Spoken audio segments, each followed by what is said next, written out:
What is up, Ishes? Happy fucking New Year. Welcome back to another episode of Wellish. This is your somewhat well, somewhat toxic, most of the time doing her best main fucking ish, bringing you a brand new episode on a brand new Monday of a brand new year. That is a lot all happening at one fucking time. Let me tell you, I dislike the pressure of this new year. I don't like it. It makes me uncomfortable. Not just this new year, but like any new year.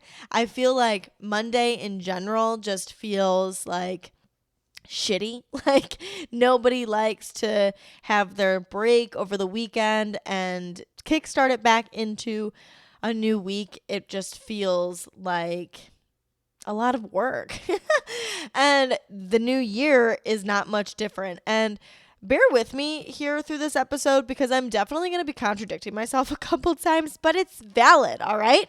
Listen, so the new year, it's like New Year's resolution, right? Like we've got to come up with this new way to be this best version of us and be the thing that we've always wanted to be. But my bone that I would like to pick with that is it makes me feel like shit because one, there's too much pressure, and two, it doesn't last. Like you have these New Year's resolutions every year because every year you always want to become a better version of yourself. Like there's always going to be a way that you want to level up. And I feel that having the New Year's resolution almost gives the connotation that what you're doing now isn't good enough and that you haven't accomplish the things that you want to. And I'm not saying to not have a New Year's resolution. I definitely think that it's just a fun, fancy word that people use universally to set goals.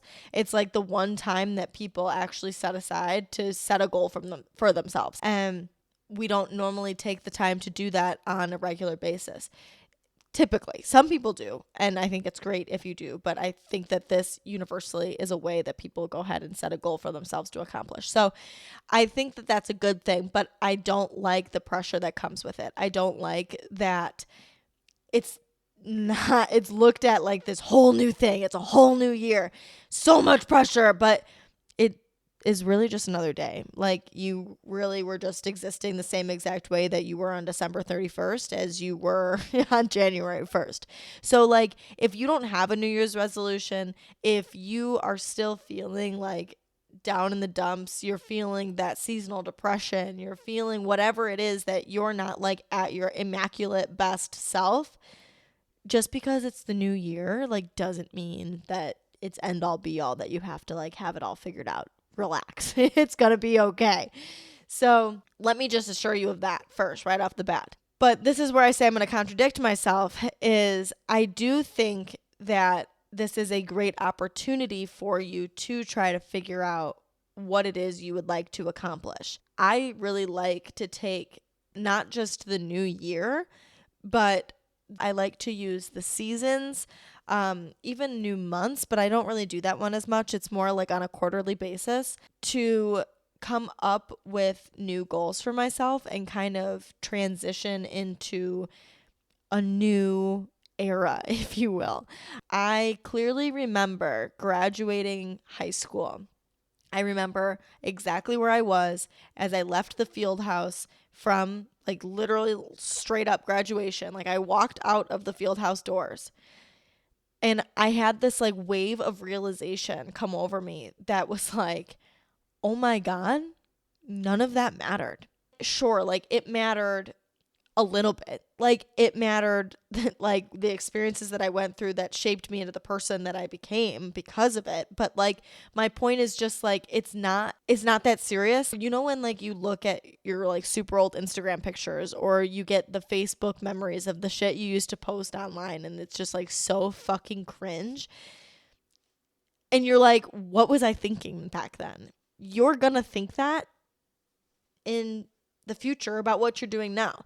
So like my point is that it's not that serious. Like what you're doing now, it doesn't make or break everything in your life. It doesn't make or break your life. It doesn't make your life bad. So taking these quarters to kind of use that as the same feeling like when we left school. The reason I use school as an example though is because it's this major life event that we're able to say, okay, this has come to an end. Now I'm moving into this next version of myself. I'm moving into this new era of myself. But when you get into adulthood without those consistent major life marks, there's nothing to really say that there's an end and now a new beginning. And I think that that's what we really use the new year for. I just really want to focus on not putting so much pressure on yourself to be the absolute best version of yourself right out the gate. The other problem with that is if you are, overexerting yourself right out of the gate, and like, let's say your New Year's resolution is to be more positive and you're constantly suppressing your emotions of what you're actually feeling because you know that you set this New Year's resolution to be positive no matter what, you're going to have issues in other areas because you're going to be, again, suppressing your feelings and you're not going to be feeling through those emotions, and you're going to be labeling those negative feelings as negative and that you're not allowed to have those feelings, and it's going to resurface in other areas of your life. So you have to make sure that you are taking things slowly. Like if your New Year's resolution is working out, try and you're coming from fucking nothing, like you don't work out at all, but suddenly you are on this workout journey and you want to do that, go 3 days a week and then progress to 4 and then progress to 5. Like you don't have to do it all at once, and that's going to be a way that it's going to create itself as a lasting habit for you, and you'll be able to do it the entire year and hopefully for the rest of your life, compared to it just being this New Year's fad that you're going through right this moment. So that said, I wanted to talk a little bit about something that a lot of people don't really focus on when they're creating a New Year's resolution. I think that a lot of the things that people try to decide on for a resolution are these like major life changes. But this is a less invasive way to live. It's a less invasive sort of New Year's resolution that's going to aid in making those major New Year's resolutions happen, but you can also just use it on its own. I live my life in this constant state of not being good enough. I live my life in this constant state of being hard on myself, of trying to make decisions that are going to be lifelong. I mean, this is everything in my life. Like, as simple as going out to fucking eat, I make it such a strenuous decision for myself because I don't want to make the wrong choice. And like, what a way to live. Obviously, it's good to set high expectations for yourself, but my issue is setting the high expectations and then literally like shitting on myself like no fucking other and overthinking everything in order to achieve those things. And I can remember like being an overachiever since for as long as I remember. Like I remember being the vice president of my student council when I was in 4th grade and like needing to be fucking president in 5th grade. And the satisfaction that I fucking felt when the kid that was running against me didn't win and they announced my name over the speaker and he whipped a fucking math book across the room because he was pissed. And I was like, fuck yeah, bitch, bow down. Sarah Rittendale, she's the president. Fuck you. Sorry, it's amazing to me that I still have a little bit of emotion still left in me from when I was 10 and that happened. But the same thing happened like through my whole fucking life. So the same applies, but again, I need to find a way to not put so much pressure on myself to be the best and do the best at every single thing at every single moment of all time. Otherwise, I'm going to fail. I think a big part of this for me is thinking that I'm not being self-deprecating, and I totally am. I think it's like I have this idea in my head that I don't totally hate on myself half the time, but I absolutely do. I just like don't fucking realize it. It's like I'm doing it in a way that I'm convincing myself that I'm not being an asshole to me, like that I am telling myself these things to help me and that I'm trying to better myself and make myself the things that I want to be in life. And without these thoughts, how would I get there? Like, that's my drive to get there. That's my motivation to get there. That's my passion behind all of these things. But like, there's a way to do it and word it even to myself in a way that doesn't make me want to like literally jump off a cliff. So I kind of think of this in the sense of like it's more than this, and I hate fucking saying this, but I don't know how else to word it. Like, it's flipping your perspective. That's like a really high expectation that people have, that like if you've just been like fucking negative as shit for the last however long, that you can just like turn it around and like, I'm positive now. I'm going to think of it this way instead of that way. Like, for example, my boyfriend bought me fucking underwear for Christmas, and he bought me a size up than what I would normally buy. And so I said that to him. I don't know if these will fit me because I normally wear this.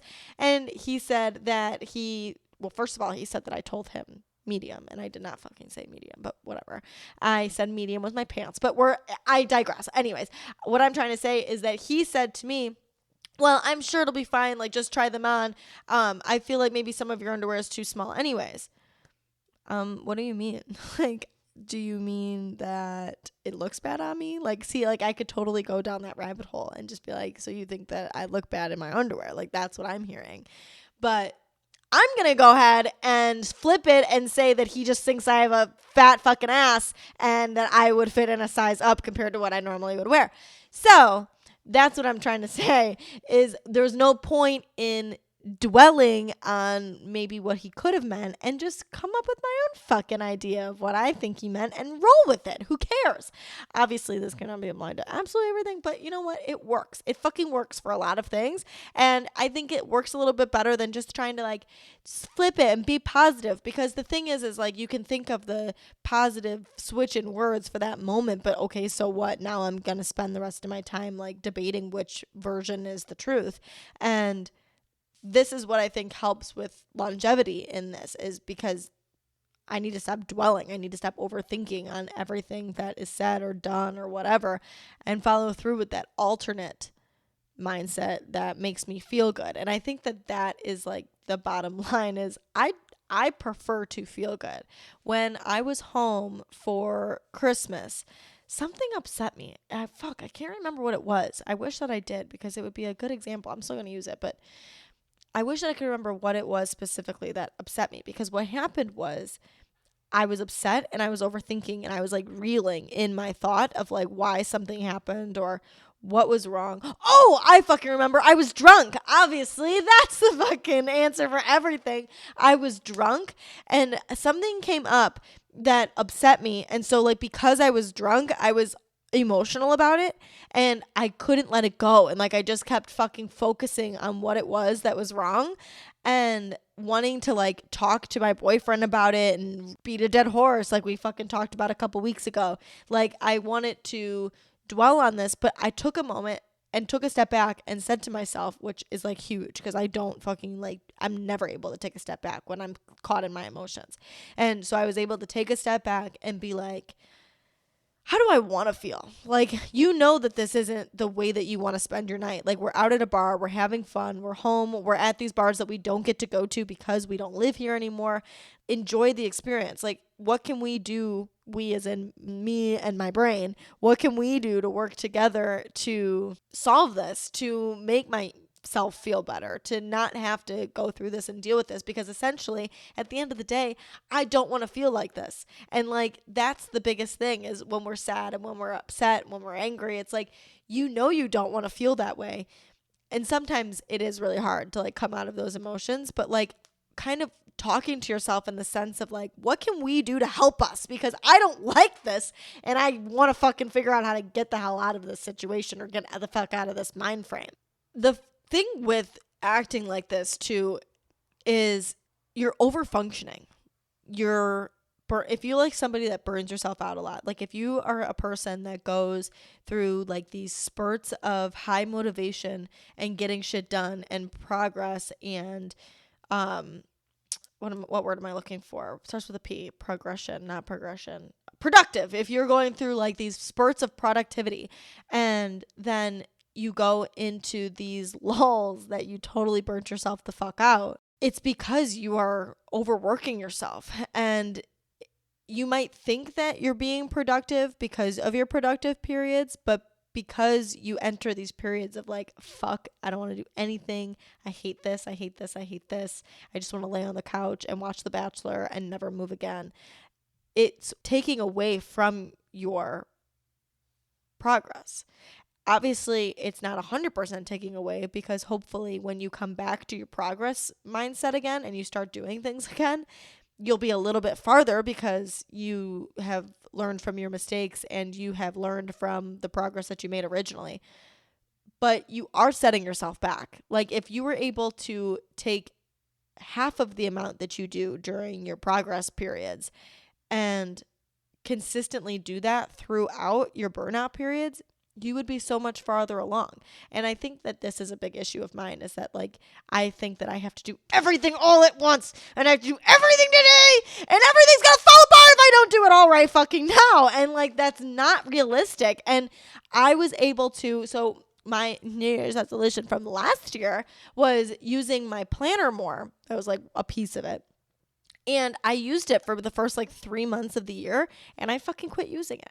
And now I'm using it again, and I can't believe I stopped using it, because it makes me feel so fucking good to use a checklist. Like, I am a person, my brain operates like in a checklist. I have to get things done in order, and I have to finish one thing before I move on to the next. It's just like the way that I operate. And instead of trying to fucking fight that, I have to be able to lean into that and utilize that to my advantage, because it works for me and it makes me feel good. I do this with simple things, like any sort of task at hand that I have set up for myself.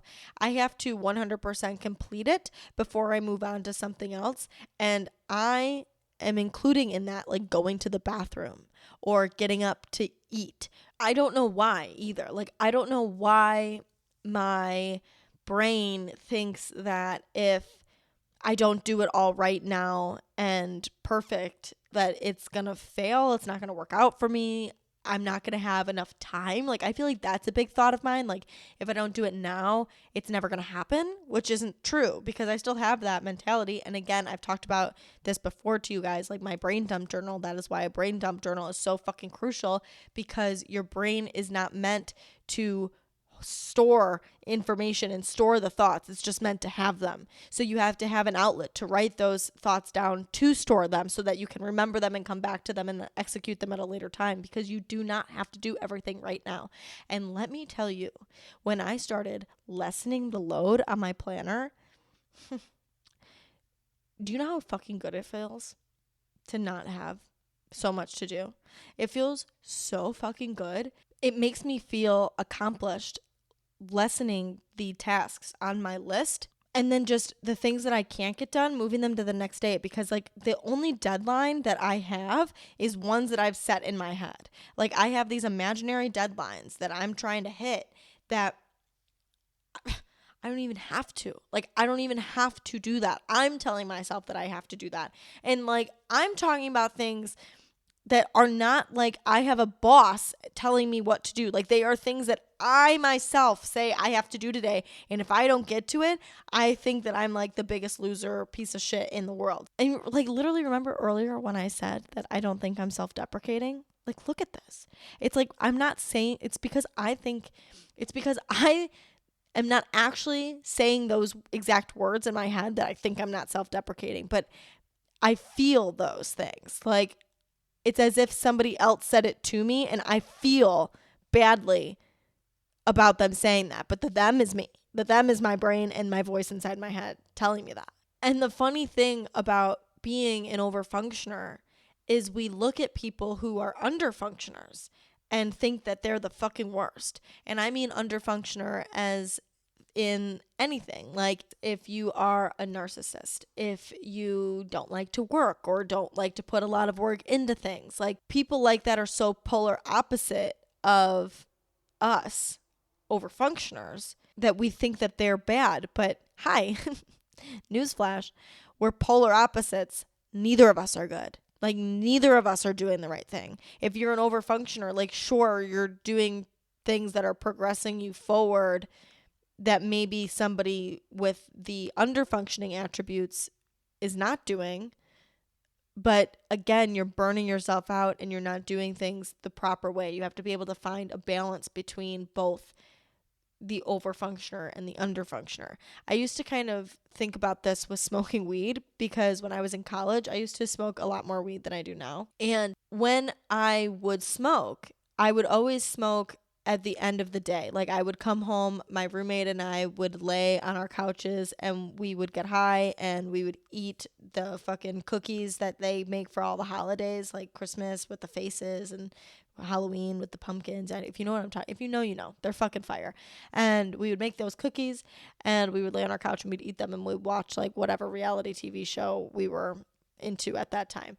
And my point is that I would do that again at the end of the day, like after I had done everything, after I had gone to all of my organizations, after I had conducted meetings, after I had done my homework, after I had been to whatever event I had to go to that day. It was after I finished all those tasks that I would then indulge in those extracurricular activities.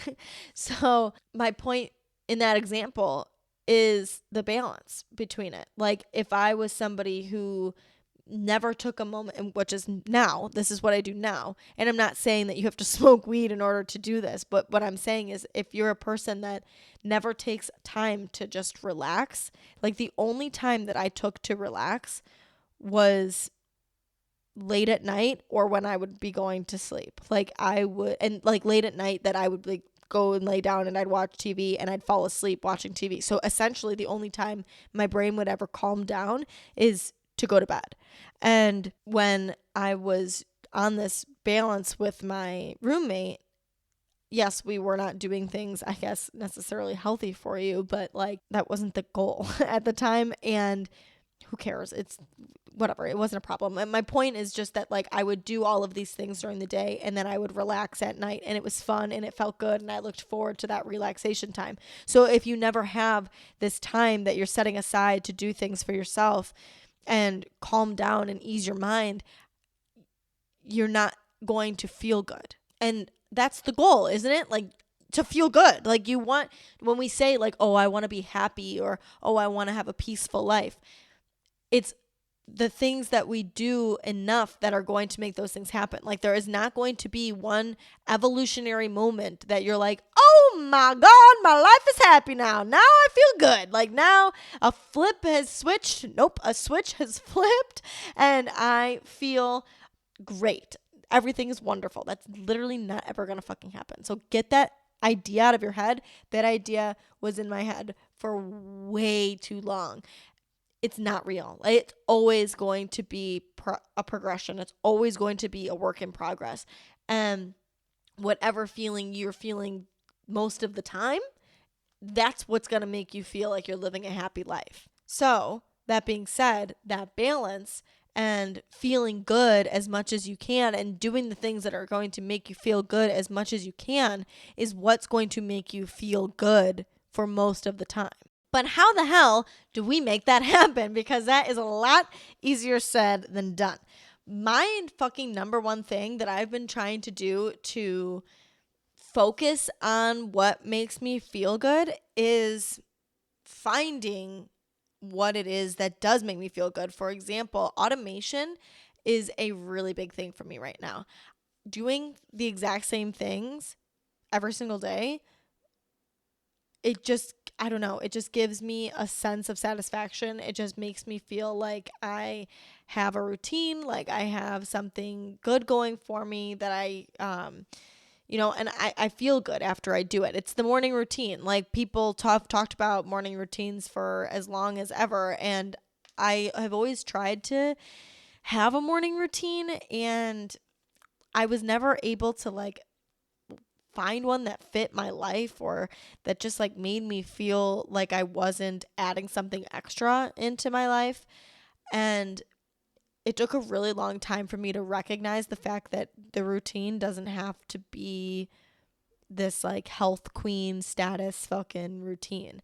It doesn't have to be all of these like do morning yoga on the balcony and drink 7 gallons of water and whatever else they fucking tell you to do.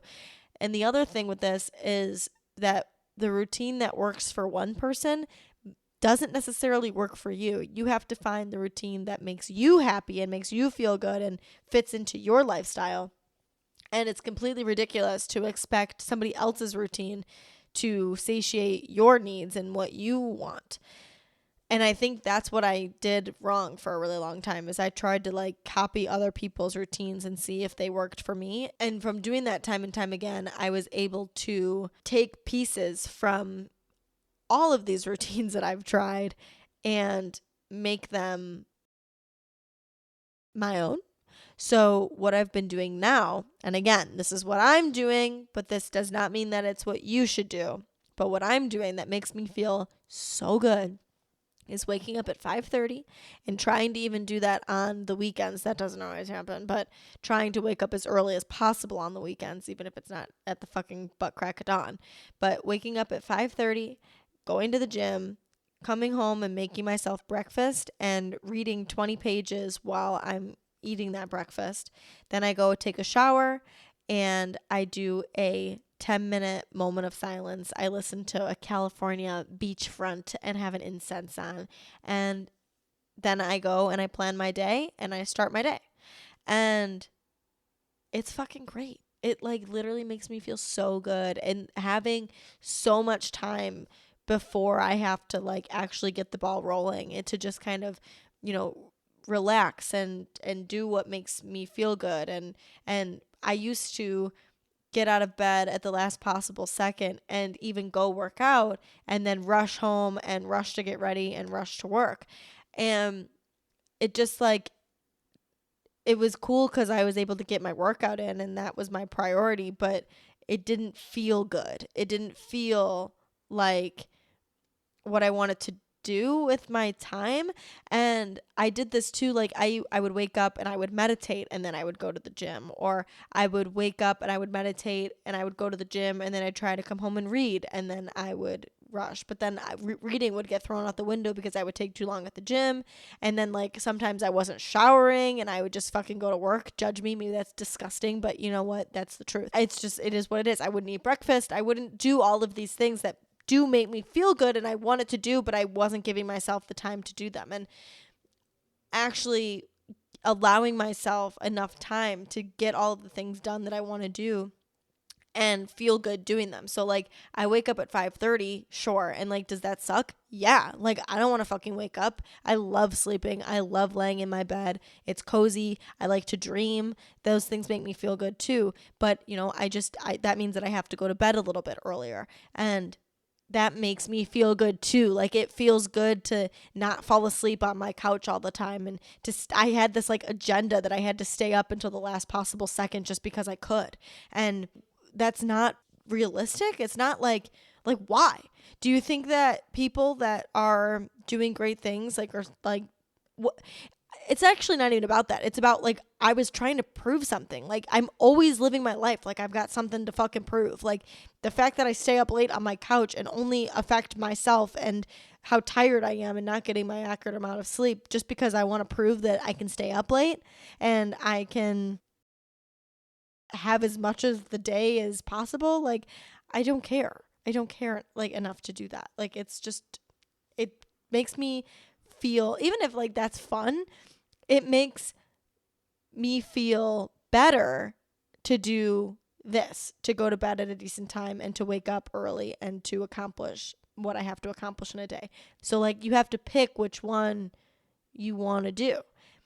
And I'm going to pick the one that makes me feel better. So allowing myself that time and like waking up at 5:30 sucks, and then going to the gym at 5:30 right when you woken up and exerting all that energy, like it sucks. Like it feels good once you're there, but it's not fun. So then when I come home, I'm tired, but then I'm eating, so I'm putting that energy back into my body and then reading my book. So it's like I'm relaxing while I'm restoring my energy, and then I get to go take a nice hot shower and I get to have 10 minutes of silence before I actually get into the nitty-gritty of everything that I have to do in a day. It feels good. And when you feel good, your thoughts better align with that good feeling. And that is a really big part in giving yourself this like happy life that you want to achieve, because thoughts become your perception and your perception becomes your reality. So essentially your thoughts are your reality. And we've talked about that here before, like about how every perception is different, that you could be with somebody for so much of your life, but they might experience something or have perceived something different than you, and that completely changes the experience and completely changes your reality. So your thoughts essentially become your reality. And this is really big into like not taking things personally, because if you think, for example, like if you think one thing about yourself, like if you think that you're a very talkative person and somebody says to you, wow, you're really quiet and shy, it's most likely not going to offend you because you don't identify as that thing. It's the same concept as someone coming up to you and be like, your blue hair is ugly, but you don't have blue hair. So like, okay, like that was weird. I don't have blue hair. But the only thing about that is like, that's a fact. Like, it's a fact that you do not have blue hair, where, unless you do, I bet it's gorgeous, but that's not what we're talking about. But with the like talkative and not talkative concept, is that like, that's up for debate, if you will. Like, it's not necessarily a set in stone fact. It's something fluid. It can always change. You could be more quiet sometimes and you could be more talkative at other times. If you're anything like me, you don't fucking talk at all to people you don't know, but then you sit and talk to yourself for 2 hours, or talk to people that you do know and can be your weirdest fucking self with the people that you do know. But the issue lies in when you do identify as specific things and those thoughts becoming your reality. Because if you do think you're a shy person and it's something that you're insecure about, and somebody says, hey, you're really shy, they're validating things that you felt about yourself that you don't like, and it makes you feel like shit. So you have to think specific things in order to make those things a reality. Like, that's when they say, if you think that you're the most confident person in the room, you're going to be the most confident person in the room, because you're going to act and walk and talk like you're confident, and people are going to see that. It's an energy thing. I think my biggest thing with this is you are not your thoughts. Like, I've said this here before, and I've said it so many other times.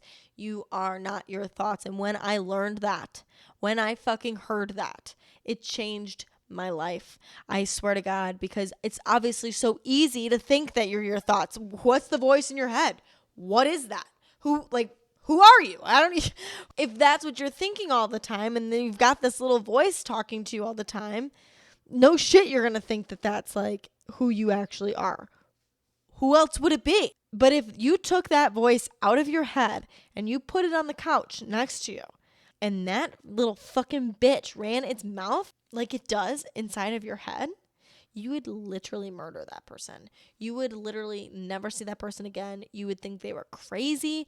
They contradict themselves constantly. They talk shit constantly. They say mean things to me constantly. And maybe sometimes they have a good idea, but then 5 minutes later, they're on something totally different. You would think they were insane. So why do we listen to it when it's in our head? There are an infinite number of ideas and thoughts that are out there, and we are just the vessel that those thoughts pass through. I kind of like to think of it for myself as like our body and brain is a TV. Like, we are ourselves the plasma screen. And your thoughts are the channels that go through the TV, and then who you are, not that little voice, that's the channels. Who you really truly are inside, you're the person watching the TV. And maybe you're just watching a bad fucking show. Like, maybe the show that's on right now just sucks. Change the channel. They're thoughts that are just going through your head. You just have to focus elsewhere. And it's that simple. It's that simple just to focus elsewhere. Simple, not easy, but it's that simple to just focus elsewhere. But this is why, because like we so wholeheartedly believe the thoughts in our head, that's why these like big fucking topics get so heated and like they're so talked about, especially like right now. Like, everything that is worth talking about, like religion, politics, all of this stuff that people want to talk about, like it becomes so hostile because people so wholeheartedly identify as their thoughts. And if you say to somebody, I don't like your idea because they identify with it, they say, oh, so you don't like me. Or what people do fucking lately is they just attack the person individually compared to attacking the idea. But you're not even taking the time to get to know that person or hear that person because you have decided that this one belief that they have makes them a horrible person. It's like that does not make up the totality of who they are. You can only judge them based on the actions that they take. And that's another thing about how actions speak so much louder than words, because who you are is what you do, not what you think and therefore speak into existence. You can fucking say that you're the greatest, most wonderful person in the whole world, but if you're being horrible to people by doing things, including words, like including hate speech and anything that, is hurting another person.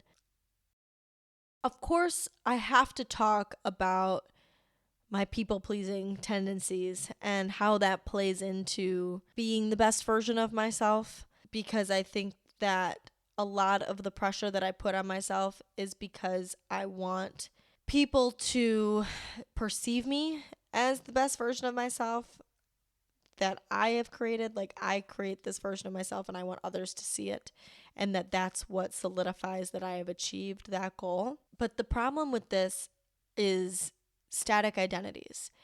And if you don't know what static identities are, your fucking mind is about to be blown, because it's so obvious and so true, but like it's not something that you think about. Static identities is everyone in your life has a perception of who you are, no matter if that is who you are or it's not who you are. It's a static identity. Like, they've just decided that this is the kind of person that you are. And like, maybe you can change their mind a little bit, but like, for the most part, they've got an idea of you in their head. Good or bad, they've got an idea of who Sally Mae is in their head. And even though you have been present for 100% of your life and know who you are, maybe that person has only experienced 5% of you. However you acted in that 5% is what makes up 100% of their static identity of you. So if you were a fucking asshole to somebody, chances are they have an idea in their head that you're a fucking asshole, even if like that's not who you are anymore. And that is why it doesn't matter what other people think of you, because they're missing 95% of who you are, and you're probably not a fucking asshole, and you might have behaved poorly at this one instance or these few instances, or maybe something there triggered you, or whatever the fucking reason is that you acted a type of way. They're not experiencing 95% of you. So you're going to judge what you do and live your life based on a perception that is made up of 5% of your entire life. If it's even 5%, I feel like that's a lot. 1% of your entire life, you're going to make judgments based off of people that aren't even there. Like this shit. Like, I fucking want to do things with my life, like with Wellish and talking to you guys and stuff. And like, when I first started doing this, before even Wellish, and I was doing ST training and started posting things online, bro, my fear of people that I went to high school with seeing this and judging me, why would I care? But it was so prevalent. Like, I had specific people that I thought of in my head that I was like, oh, if they see it, what are they going to think? Who cares? I have not seen those people in years. But I'm going to do things with my life that make me feel like I'm not living it to my fullest potential because somebody else might not like that. I mean, even now there's people in my current life that like, I still obviously think like, oh fuck, like what if they hear that? But like, oh well, bro. That doesn't define who I am. That does not define who Sarah Rittendale is as a whole. And that's insane to think that you could. I mean, even like those of you who don't know me in my personal life that listen to Wellish, like, you only are getting this little piece of me. And if you guys could fucking see, the reason it's called Wellish is because I don't fucking act well all of the time. And so if you guys could see me in those not well moments, but that's not what I'm recording, you know? There's only these like pieces of me that you get to see and of you that other people get to see. And we can't let that be such a big reason for you not living your best life. And the same applies for social media. Like, we see all of this shit online about being that girl and whatever else. But that girl, like those things, you're only getting a fucking snippet. And you probably are that girl, but you're doing other things. Like, you're gonna have anxiety fits. You're gonna cry. You're going to, be an asshole to somebody. You're going to do whatever doesn't fit you're gonna skip the gym. You're gonna eat fucking ho-hos. Like, you're gonna do things that aren't up to par with what your definition of being your best self is always. It's finding the way to like be kind to yourself in those moments, and again, for the thousandth time, doing the right thing most of the time, because that's going to make up who you are and the way that you're living and the life that you're enjoying. Because if, like, for most of the time you're laying at home hating your life, wishing you could go out and do things and be a part of stuff but not doing anything to achieve that, yeah, like, you're gonna overall think your life sucks. But if you actually like get up and go join things and be a part of something and make something for yourself, things are gonna start to turn around a little bit. Maybe it'll turn into like a 50-50 and you still won't feel like your life is that good. But if you continuously put an effort into incorporating things that make you feel good into your life, that's what's going to make your life, well, for the most part. I've said this already, but it's so true. Like, we can't fucking sit here and think that life is just going to fall into our lap for us. Like, there's some far-fetched idea that one day it's just going to happen. It's just going to pop up and it's going to fall into your lap and life is going to be great. That's not going to happen. That's not going to happen. You have to take action consistently to make that happen for you. Have you ever heard of the butterfly effect? The butterfly effect, bro. That's another thing that blows my brain. It literally is a concept that was made by a meteorologist that he was trying to find if we could predict. He was trying to find how we can predict the weather. And essentially what he came up with is that weather is unpredictable, because even if we can find where a storm started, we never know the true exact origin of the storm, and any small difference that happened that we didn't see could totally change the outcome of what happens. And so the way that he explains this is by putting it into life terms, that if you do one thing, you don't know the repercussions that could have, good or bad. For example, my grandparents were from the East Coast. My granddad accepted a job in Chicago. This was before kids were involved. They got to Chicago. They had my uncle, my aunt, and then my mom. Their plan was to move back after a year. And suddenly, who's still living there? Now I'm born. My sister's born. My fucking cousins are all born.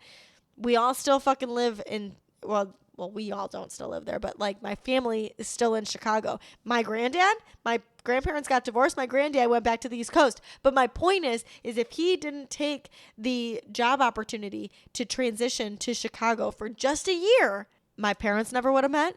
I never would have been born. You all wouldn't be listening to this literally right now.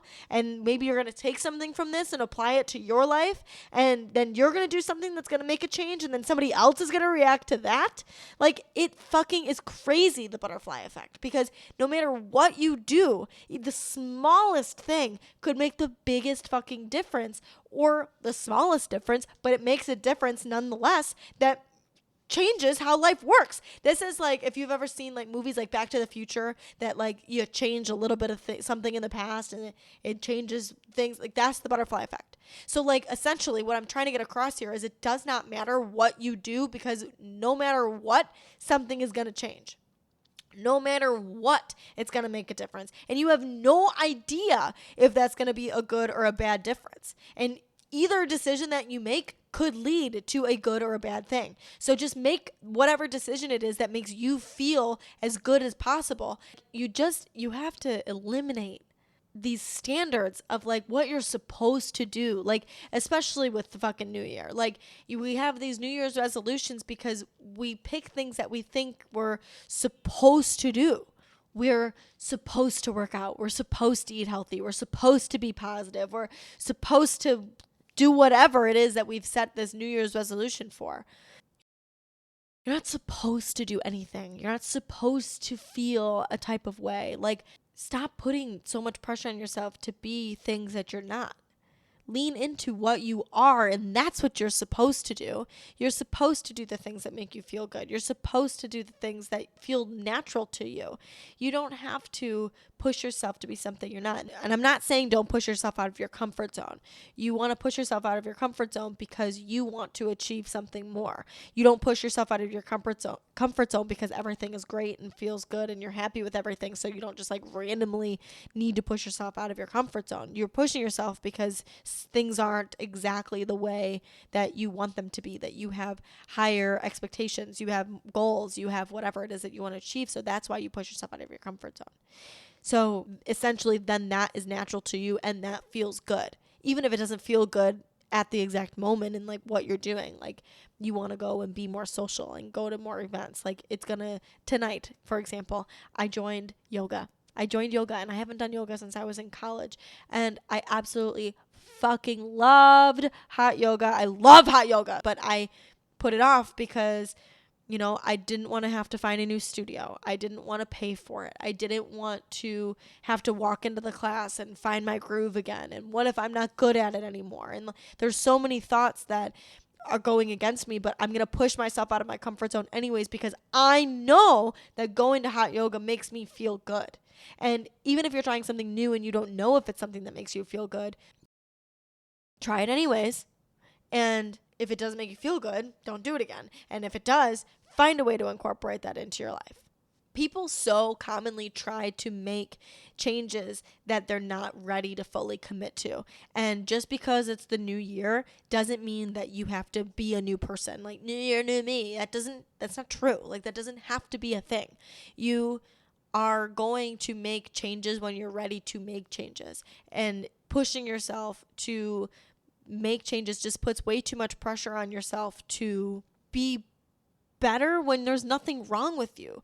Like, it puts this connotation on that there's something that you need to fix, and there's nothing that you need to fix. You're just constantly progressing. It's constant progression. That's all that it is. And Ishes, I just want to say to you too that blowing it, that's so normal. Like, it's not even blowing it. It's you are making changes and you start to revert back to your old habits because that's your habits. Like, that's what you're used to.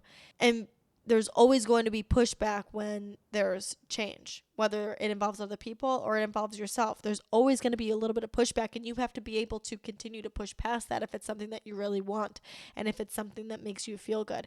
And just because it makes you feel good doesn't mean that you always want to do it. Like, eating healthy makes me feel good. That doesn't mean that I always want to cook myself food and I don't ever want Taco Bell. But as long as I'm consistently making an effort to eat healthy and eating healthy as often as I can, I feel good most of the time. Make tiny changes today that are going to impact you tomorrow. That's the goal. It doesn't have to be anything extravagant. You don't have to fucking do it all today. And I'm telling you that, but I'm also telling me that. That it doesn't all have to be done today. Take your time. It's a process. I read a quote the other day that said something along the lines of making change takes courage, but the lack thereof does not mean you're not courageous. And that made me take a deep fucking breath because I feel like if I don't do specific things, it means that I'm not specific ways that I want to be. But the thought alone that you want to do those things makes you those things. Because you are those things, will eventually take action to become those things in whatever form that takes. Just because you didn't balls to the wall do everything that you were supposed to do doesn't mean that you are not those things. It means that you are, because you take it in increments, because you might do it different than somebody else. You are going to approach it different than somebody else will. Lean into your individuality. Lean into your uniqueness. And lean into the fact that you're going to execute it how you execute it, not how somebody else on the internet or in your family or your friends executes it. And just because you don't execute it exactly the same doesn't mean that you're not going to get a similar result. And you're probably not going to get the same result because you're you. You're you. You have to do what you're supposed to do.